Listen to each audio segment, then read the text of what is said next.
justru ke dalam sakit itu bisa mengalami kasih Allah. Ya, banyak yang bisa mengalami kasih Allah. Ya, dan bahkan dikatakan boleh mencapai kedewasaan yang penuh. Banyak kan orang, apalagi kalau sembuh, sangat matang dalam kehidupannya. Dia akan melihat semua peristiwa itu sebagai, saya sudah pernah melewati itu. Ya, orang kan apa sih artinya dewasa? Kan matang. Ya kan, buah itu menjadi matang. Ya, apapun ya udahlah. Saya sudah pernah melewatinya. Ini ketemu.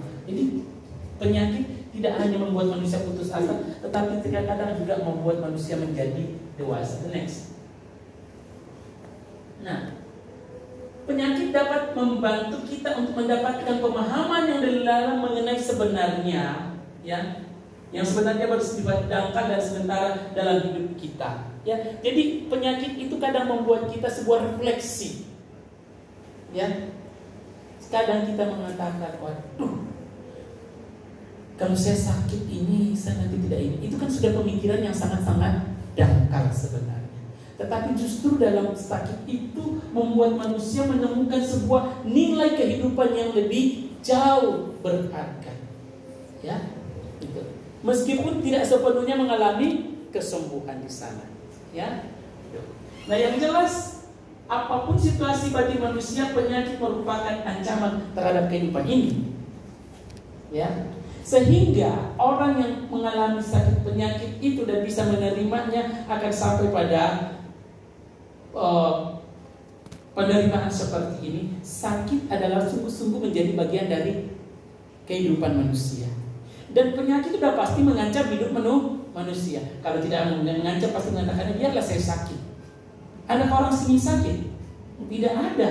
Kenapa orang tidak mau sakit? Karena mengancam hidup kita, mengganggu kehidupan kita.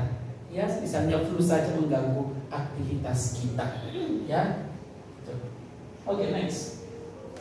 Nah, terkait dengan penyakit, maka dalam gereja yang perlu dilakukan adalah pendampingan terhadap yang sakit. Itulah yang disebut dengan pastoral care.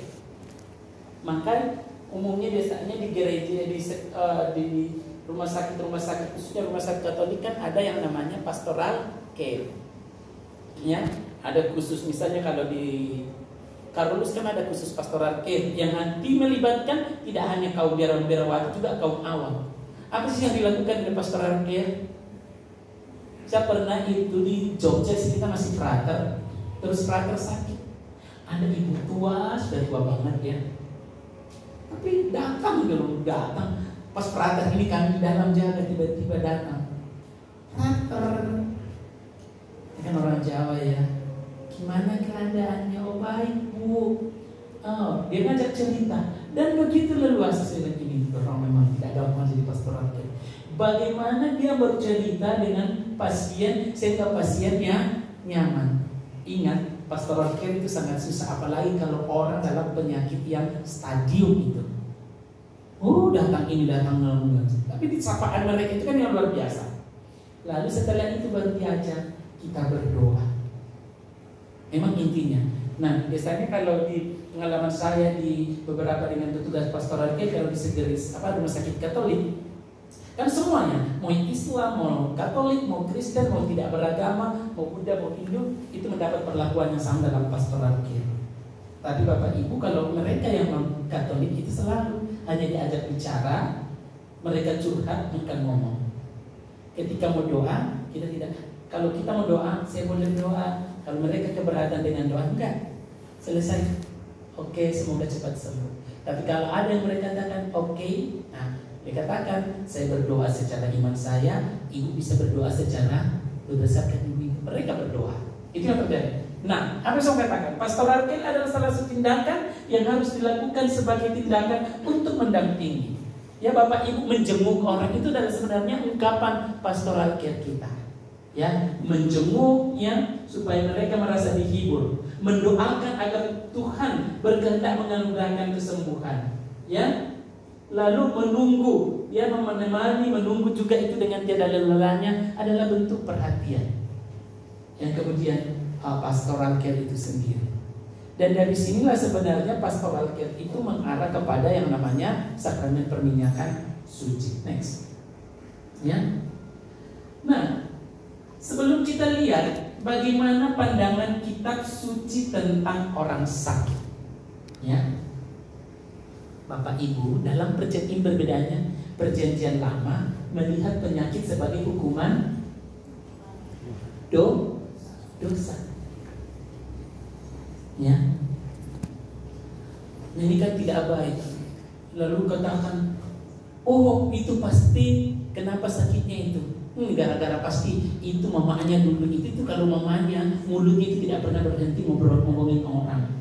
Ya kan? Sekarang lalu anaknya apa? Oh sakitnya seperti ini. Ya kan? Ini konsep perjanjian lama memang, ya, bahwa penyakit seringkali dihubungkan dengan dosa manusia. Seperti dalam Imamat 26. Tetapi jikalau kamu tidak mendengarkan aku dan tidak melakukan segala perintah itu, jikalau kamu menolak ketetapanku dan hatimu muak dengan peraturanku, sehingga kamu tidak melakukan segala perintahku dan kamu mengingkari perjanjianku, maka aku pun akan berbuat begini kepadamu, yakni aku akan mendatangkan kekejutan atasmu, batu kering, kalau ada batu kering, atau demam, berarti tidak laksanakan perintah Tuhan. Siapa yang batuk sekarang? Pasti ada yang mau batuk tapi dia tahan, karena takut ditanya nanti dosaku apa. Itu konsepnya loh. Jadi memang dalam perjanjian lama penyakit dikaitkan dengan dosa. Ya, kamu akan sia-sia menabur benihmu. Ya, kalau kita menanam atau berusaha, kamu tidak akan berhasil karena dosa. Boleh dikatakan ini adalah semacam sebenarnya untuk supaya manusia taat pada perintah Tuhan. Nah, itu perjanjian lama. Bagaimana? Kita lihat next. Nah, berbeda dengan Injil. Ya, Injil perjanjian baru itu menolak bahwa sakit sebagai hukuman langsung atas dosa manusia. Memang ada hubungannya, tetapi bukan hubungan langsung atas dosa manusia. Bagaimana dengan penyakit dalam perjanjian lama manusia? Kita lihat bagaimana Yesus sendiri, ya. Allah itu mencintai bukan hanya orang sehat, tetapi juga orang yang sakit dengan berbagai keadaannya. Berarti kalau orang sakit bukan berarti kalau tidak dicintai oleh Tuhan. Kalau konsep yang kita pegang tadi bahwa dosa mengakibatkan penyakit atau sakit sebagai akibat dari dosa, maka orang sakit adalah logikanya adalah pemikiran logisnya orang sakit tidak dicintai oleh Tuhan, melainkan orang sakit dihukum oleh Tuhan. Kenapa? Dosanya. Berarti tidak. Injil mengatakan baik yang sehat maupun yang sakit dicintai oleh Tuhan, dan itu sudah ditunjukkan oleh Yesus. Ya, Tuhan menyampaikan kepada kita bahwa Tuhan menghendaki kehidupan. Seperti dikatakan dalam Matius 4:4, dan dibawalah kepadanya semua orang yang buruk keadaannya, yang menderita berbagai penyakit sengsara, yang kerasukan, yang sakit ayan, dan yang lumpuh, lalu Yesus menyembuhkan mereka. Ingat waktu si buta berteriak-teriak kepada Tuhan, apa dia katakan? Dari seberang jalan, Yesus anak Allah, kasihanilah aku. Bukan dia katakan sembuhkanlah aku. Yesus kasihanilah aku, karena aku ini orang sakit, cobalah kau kasihanilah aku. Di balik itu juga ada sebenarnya karena mungkin sudah banyak dosaku, saya sudah banyak menderita. Boleh seperti itu. Tetapi penyakit bukan dikatakan akibat langsung dari dosa seperti itu. Nah, kalau Tuhan mengatakan karena dosamu, maka kau biar kau sakit terus. Tidak. Tuhan kasihanilah aku.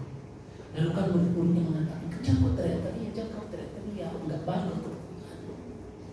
Tapi oleh karena iman, maka aku bisa sembuh, pergilah dengan selamat. Dan orang itu menjadi dikatakan sembuh. Ya, Allah mengasihi orang sakit. Ya, dari sini.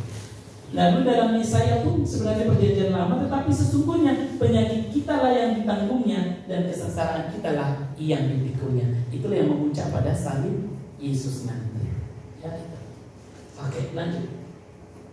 Nah, terhadap orang yang sakit ini bagaimana sikap gereja sebenarnya? Ya, dan disinilah boleh dikatakan Selain nanti kita lihat bahwa apakah tradisi perminyakan suci itu hanya tradisi yang dibuat-buat oleh gereja Katolik? Nanti kita tidak, karena ini tradisi yang dilakukan oleh gereja. Perjanjian dalam kitab suci kita bisa temukan, ya. Tapi terhadap gereja, sikap gereja terhadap orang sakit itu didasarkan pada perintah dari Tuhan Yesus.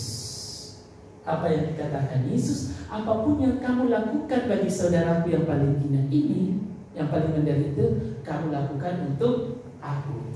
Di saat aku telanjang, kamu memberi aku pakaian. Tapi jangan nanti datang di persekutuan ini telanjang. Kenapa nanti kita dikasih baju? Ya pastilah, pasti akan berebut orang kasih baju daripada masuk telanjang seperti ini. Apa kata dunia? Ya, dan itu. Ketika aku telanjang, kamu memberi kamu pakaian. Ketika aku sakit, kamu mengunjungi aku. Ketika aku dalam penjara pun kamu mengunjungi aku. Ketika aku menjadi seorang yang tidak punya rumah, kamu memberi aku tumpangan. Itulah tugas kita. Jadi pelaksanaan kepedulian gereja terhadap orang sakit adalah perintah langsung dari Yesus. Dan karena itulah gereja tetap melaksanakan apa yang menjadi tradisi dilakukan oleh gereja perdana, bahkan umat perjanjian lama, tentang pengurapan orang sakit. Next. Maka kita di sini sakramen pengurapan orang sakit, saya katakan tadi, bersama dengan sakramen tobat adalah sakramen penyembuhan. Tetapi ingat Bapak Ibu, dokter tidak bisa menyembuhkan kasih sakramen minyak suci. Coba ke Romo, kalau cancer ini sudah tidak sembuh-sembuh, coba kasih minyak. Kalau tidak kasih lagi minyak, kalau perlu kasih minum minyaknya. Kalau bukan mati lagi kembangan. Minyaknya kan itu bau banget ya. Minyak itu kan kalau lama-lama kan bau banget, karena itu kan murni sekali minyaknya. Makanya kalau seperti itu, kalau sudah kasih minyak minyak orang, supaya tidak bau tengik banget kan di tangan saya makan, ada baunya enggak. Tapi bagi orang adalah kesembuhan, ya. Tapi ingat, apa artinya kesembuhan? Bukan berarti kayak kasih sakit migrain maka kasihlah apa? Obat apa biasanya diminum kalau migrain? Panadol, ya. Flu minumlah Panadol. Semuanya Panadol ya. Karena yang ada dalam Panadol adalah paracetamol, ya kan itu. Tapi di situ kan